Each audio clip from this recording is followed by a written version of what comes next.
Memperingati ulang tahun yang kedua Akademi Berbagi akan mengadakan kelas umum dengan tema Taman Pembelajaran untuk Perubahan. Para pembicara kelas umum ini adalah tokoh-tokoh pendidikan, kebudayaan nasional, ekonomi, dan bisnis, yaitu Bapak Anies Baswedan, Bapak Didi Petet, dan Bapak Handri Santriago. Dan Akademi Berbagi sendiri pertama kali menyelenggarakan atau diselenggarakan pada bulan Juni 2010 karena keinginan belajar pendirinya, Ibu Ainun Komsun @Pasar Sapi melalui jejaring Twitter atau sosial media, dan dia menemukan guru-guru yang mau mengajarkan ilmunya secara gratis sehingga dapat dinikmati oleh semua lapisan masyarakat, namun dengan materi yang tetap berkualitas dan situasi kelas yang menyenangkan. Kerja keras teman-teman relawan dan para guru yang tidak dibayar satupun. Karena semakin banyak peminat dan kemudian banyak guru yang mau mengajar, maka kelas dibuat secara rutin di Jakarta. Sosialisasi kegiatan ini hanya menggunakan sosial media, tetapi dampaknya luar biasa. Dan acara selanjutnya adalah pembacaan narasi publik Akademi Berbagi oleh Andi Gunawan. Kepada Andi Gunawan kami persilahkan. Selamat siang semuanya, selamat datang di kelas umum Akademi Berbagi. Pada tahun 1922 di Yogyakarta, Ki Hajar Dewantara mendirikan sekolah dengan nama Taman Siswa. Dengan kepedulian yang tinggi terhadap pendidikan rakyat, sangatlah layak ketika kemudian beliau diangkat sebagai Bapak Pendidikan. Hari ini tempat belajar identik dengan sekolah. Sekolah identik dengan bangunan yang kokoh, dengan pagar-pagar yang tinggi, seakan tidak berhubungan dengan dunia luar. Akibatnya, ada bagian yang terputus antara dunia pendidikan dengan dunia karya. Banyak orang yang telah menyelesaikan pendidikannya merasa kebingungan akan bekerja di mana, akan bekerja dalam bidang apa. Padahal biaya yang telah dikeluarkan selama bersekolah sangatlah besar. Kondisi masyarakat Indonesia semakin kompetitif, mengakibatkan biaya sekolah semakin mahal dengan materi yang semakin berat. Sekolah bukan lagi sebuah taman yang bisa diakses oleh semua orang. Sekolah dengan kualitas bagus seringkali sangat mahal, dengan materi yang semakin berat demi ambisi menguasai semua ilmu pengetahuan. Kita pun menjadi lupa bahwa setiap manusia memiliki kemampuan yang unik dan berbeda-beda. Penyeragaman materi dan penggunaan nilai ujian sebagai ukuran sebuah prestasi tidak mengakomodir perbedaan tersebut. Apakah hasilnya akan maksimal? Pendidikan adalah hak semua warga negara, dan ilmu adalah bagian penting dalam kehidupan manusia. Tetapi ketika ilmu tidak lagi mudah diakses, bagaimana manusia Indonesia akan menjadi manusia dengan kehidupan yang lebih baik dan adil. Acara selanjutnya adalah sambutan dari Ibu Penilik Akademi Berbagi. Tepuk tangan yang meriah untuk Ainun Kamsun. Oh, saya agak deg-degan nih, nggak tahu kenapa, padahal tiap minggu buka kelas. Tapi kali ini agak berbeda. Sebelumnya terima kasih kepada teman-teman semua yang udah hadir hari ini, yang mau ikut kelas. Dan terima kasih juga untuk para guru yang ikut hadir. Assalamualaikum warahmatullahi wabarakatuh. Semoga Tuhan memberkati setiap aktivitas yang kita jalani. Hari ini saya ingin mengucap syukur yang tak terhingga kepada Allah Subhanahu wa Ta'ala karena kasih sayang dan kuasanya Akademi Berbagi melalui usia ke-2 tahun. Sudah pasti saya nggak sendirian. Untuk itu, dengan segala kerendahan hati, saya ucapkan terima kasih yang sebesar-besarnya kepada 120 relawan Akademi Berbagi yang tersebar di seluruh Indonesia. Apa yang terjadi hari ini itu atas kerja keras kalian semua. Dan ratusan lebih guru yang telah mengajar Akademi Berbagi. Salam hormat dari kami dan terima kasih banyak telah memberikan ilmu dan manfaat untuk kita semua. Dan tentu saja terima kasih untuk semua teman dan saudara yang telah membantu dan mensupport kami dalam bentuk dana, dalam bentuk pemberian tempat belajar, pemberian doa, dan bantuan lainnya. 2 tahun bukan waktu yang lama, tetapi untuk sebuah kerja sukarela. Di antara kesibukan semua relawan menjalani kehidupannya, ini adalah kerja yang luar biasa. Saya bisa merasakan bagaimana beratnya menjaga agar kegiatan ini konsisten. Sedangkan kami sendiri punya tanggung jawab atas kehidupan masing-masing. Semua ini bisa terjadi karena komitmen relawan untuk terus menyebarkan virus kebaikan bagi sesama.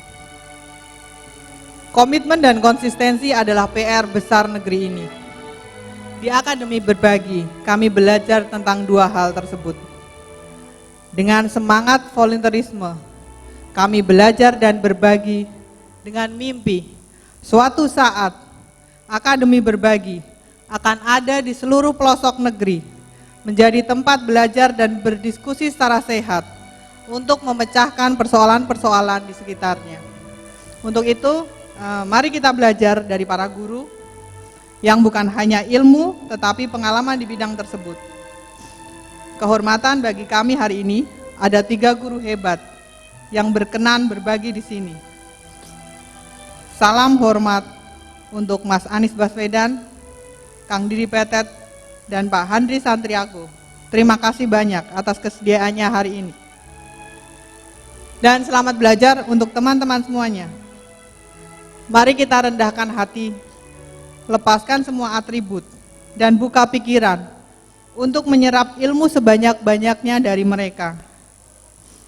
Perubahan tidak akan pernah terjadi jika kita tidak mau belajar.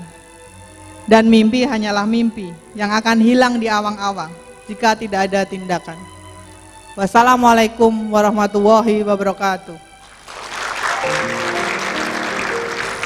Kelas umum Akademi Berbagi sebentar lagi akan dimulai dan untuk itu acara akan segera saya serah terimakan kepada sang moderator yaitu Doro Kakung. Boleh dipersilahkan untuk segera naik. Tepuk tangan untuk Doro Kakung. Yang mungkin sering ngeliat di Twitter @dorokakung penasaran kayak apa sih orangnya? Inilah dia. Tepuk tangan dulu sekali lagi. Halo Doro. Dan langsung aja ya Doro ya. Oke. Langsung saya serah terimakan acara ini selama 3 jam ke depan Ya. untuk memandu sebagai moderator. Oke. Sekitar tahun 2000-an. Oh kok 2000? 90-an, sorry. Waktu itu saya masih jadi wartawan Kroco. Nah, dikirim saya karena saya mengusulkan ada satu acara yang sangat menarik di Yogyakarta, TVRI Yogyakarta yang bikin, tapi disiarkan di seluruh Indonesia. Namanya acara itu Tanah Merdeka. Dan di sanalah saya ketemu pertama kali dengan Mas Anies Baswedan. Waktu itu saya ingat ketika saya wawancara, ini anak muda boleh juga nih. Masih SMA waktu itu kalau nggak salah. Apa yang Mas Anies sampaikan waktu itu melampaui zamannya sebagai anak SMA. Rupanya sejarah membuktikan seperti apa seorang Anies Baswedan. Tepuk tangan untuk Anies Baswedan. Terima kasih Mas.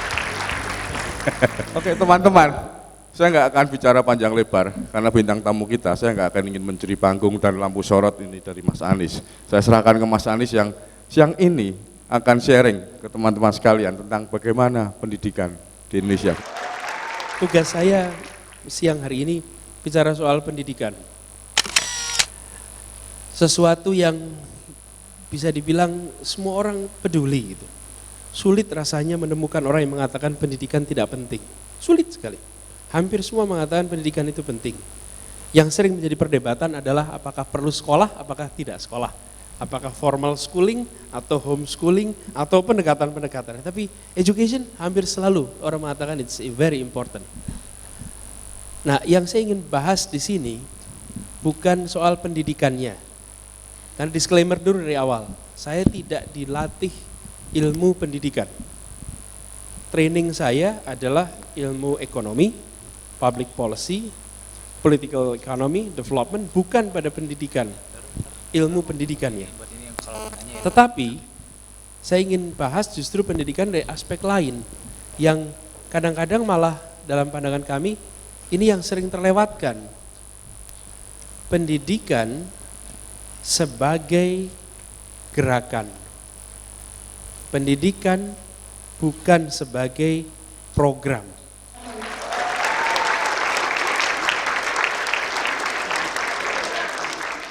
Setelah tadi kita mendapatkan pencerahan yang begitu mencerahkan dari Mas Anies Baswedan, kita saatnya akan mendengarkan pencerahan dari guru yang lain. Oke, matahari yang kedua yang akan hadir di hadapan teman-teman tidak asing dan pasti teman-teman semua kenal semua. Mas Didi Petet, tepuk tangan untuk Mas Didi Petet.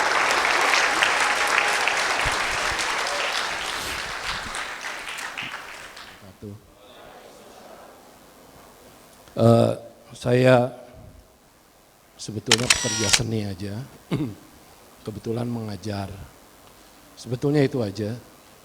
Tiba-tiba harus bicara soal budaya yang begitu buat saya sangat sangat ketika saya ditawari dulu waktu pertama kali oleh Akademi Berbagi, ya saya pikir kita bincang-bincang aja gitu. Ternyata begitu beratnya, begitu kuatnya, begitu susahnya sehingga saya harus bicara apa ya gitu. Tapi karena saya pekerja seni, saya akan membacakan sebuah sajak. Sajak ini dari seorang Taufik Ismail. Mungkin ada kaitannya dengan apa yang disampaikan Mas Anies Baswedan tadi. Dibuat pada tahun 1977. Sajak anak muda serba sebelah. Si Tony dicabut kupingnya satu yang kanan. Maka suara masuk kuping kiri tembus ke otak. Dikirim balik dan jatuh di kuping kiri lagi. Si Tony dipotong tangannya satu yang kanan. Maka dia belajar menulis dengan tangan kiri. Si Tony diambil matanya satu yang kanan. Maka air matanya tetes ke sebelah kiri. Si Tony dipetik jantungnya lewat rongga kanan, tapi gagal karena jantung itu mengelak ke kiri. Si Tony dipotong ginjalnya satu yang kanan, tak gagal karena sesuai secara faali. Si Tony diambil kakinya satu yang kanan, maka dia main bola cuma dengan kaki kiri. Lama-lama si Tony jadi kidal. Kupingnya yang bisa dengar kuping kiri. Tangan yang main gitar, tangan kiri. Air matanya menetes di mata kiri. Ginjalnya menyaring di sebelah kiri. Dia tendang bola dengan kaki kiri. Lama-lama si Tony ingin kerja. Cita-citanya lumayan sederhana. Dia mau jadi supir saja. Tapi tak ada lowongan baginya karena kendaraan setir kanan semua.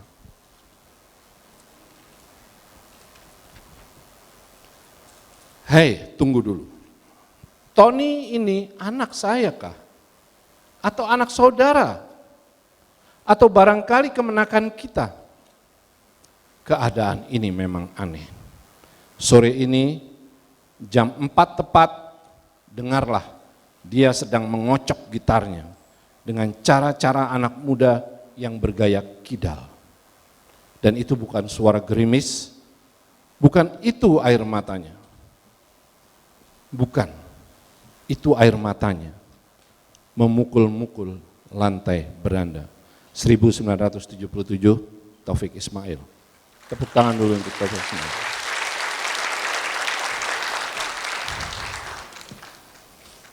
Iya, itulah sebuah sajak yang dibuat oleh Taufik Ismail 1977.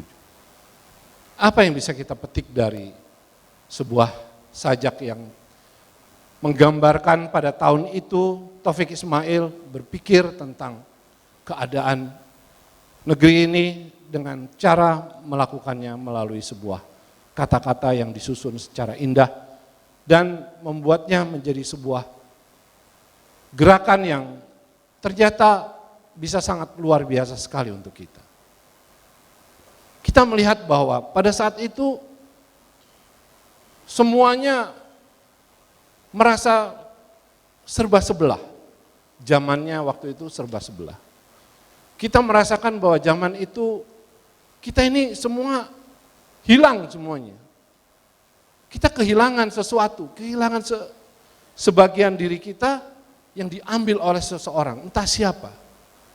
Kita bisa menafsirkan seperti itu dan bisa menafsirkan segala macam. Siapa dia? Bagaimana dia? Mengapa dia? Semuanya itu ada di dalam cerita yang ada dibuat oleh Taufik Ismail tadi. Itu sangat luar biasa sekali. Taufik Ismail melakukan kegiatan menulis seperti itu sehingga membuat kita semua terperangah. Hanya dengan rangkaian kata-kata membuat tulisan yang seperti itu dan kita semua bisa memahami dari ujung pulau sampai ujung pulau yang lain. Kenapa kita seperti ini? Kenapa dan bagaimana kita seperti ini? Semuanya ada di dalam rangkaian kata-kata itu. Itulah yang sebuah cara, sebuah keinginan dari seorang Taufik Ismail untuk menggambarkan bagaimana keadaan zaman pada saat itu. Dan inilah yang terus-menerus dilakukan oleh para seniman saat ini dan juga orang-orang yang pandai-pandai yang hebat-hebat itu untuk meneruskan apa yang terjadi di saat ini dengan negeri kita atau keadaan kita saat ini. Semuanya dituliskan, semuanya digerakkan, semuanya dipertunjukkan, semuanya dilukiskan, semuanya dengan warna, dengan apapun, dengan segala macam, dengan nyanyian dan segala, dan semuanya bisa terjadi. Nah, itu adalah sebuah produk dari budaya itu sendiri.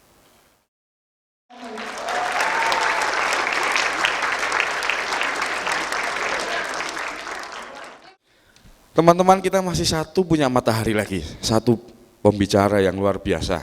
Teman-teman mungkin sudah ada yang mengenal tapi mungkin juga belum kenal. Saya akan panggil ke depan salah satu tokoh GE di Indonesia, Mas Handri Santriargo. Tepuk tangan. Selamat sore, apa kabar? Nampak sehat terus ya. Saya ucapkan terima kasih sudah datang dan menyempatkan diri berbagi di Akademi Berbagi, Mas Handri. Teman-teman, Mas Handri akan berbagi soal bagaimana kita juga perlu mandiri sebelum berbagi dengan orang lain. Betul Mas ya? Karena biasanya kalau kita nggak bisa menolong diri kita sendiri, katanya ini ya susah nolongin orang lain. Itu kira-kira Mas ya. Silakan Mas Handri, waktunya. Terima kasih. Halo.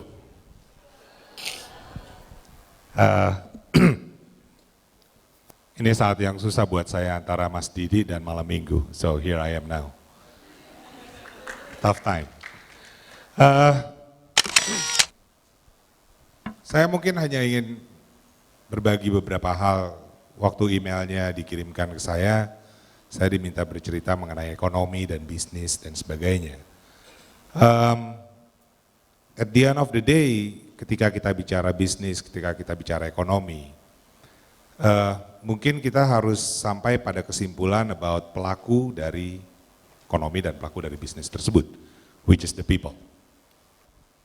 Dunia yang global. Salah seorang kolumnis dari New York Times pada tahun 80-an pernah menulis tentang mulai globalnya dunia. Penulis ini namanya Thomas Friedman. Dia pada zaman itu mulai banyak menjamur apa yang kita sebut restoran cepat saji, McDonald's. Kecepatan tumbuhnya McDonald's itu sampai sekitar 8 menit di seluruh dunia. 8 menit ada satu McDonald's yang lahir di seluruh dunia. So, Thomas Friedman merasa bahwa dunia makin mengglobal dengan adanya McDonald's ini. Dia keluarkan teori yang disebut The Golden Arches Theory. Teori Golden Arches, lambangnya McDonald's itu, yang M. Teorinya simpel, tapi menarik, kontroversial.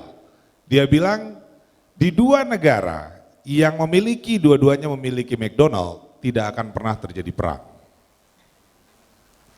Karena, menurut Friedman, begitu sebuah negara dimasuki McDonald's, maka masyarakatnya akan sibuk melakukan kegiatan ekonomi. Mereka mulai masuk kegiatan globalisasi dan mereka akan lupa untuk perang. Selama beberapa tahun, lebih dari 10 tahun, teori ini terbukti benar. Sampai ada, dan hanya 2 kali terjadi sampai sekarang ini, kegagalannya. Yaitu ketika Rusia menyerang Georgia dan ketika Israel menyerang Palestina. Yang bikin kita takut, di Korea Utara tidak ada McDonald's.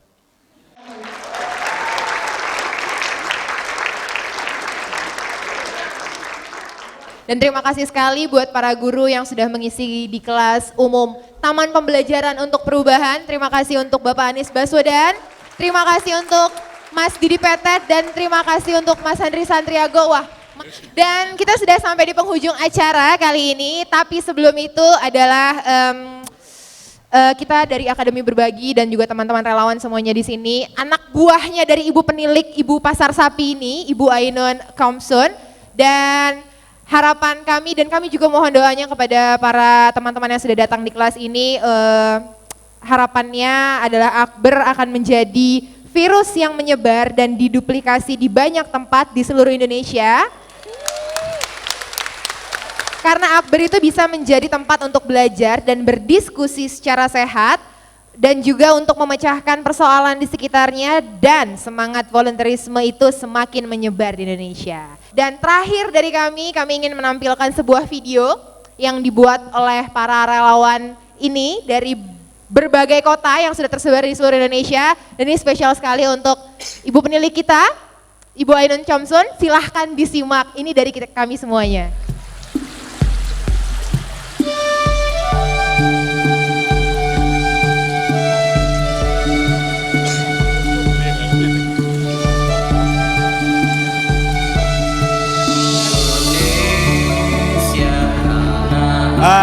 Firban.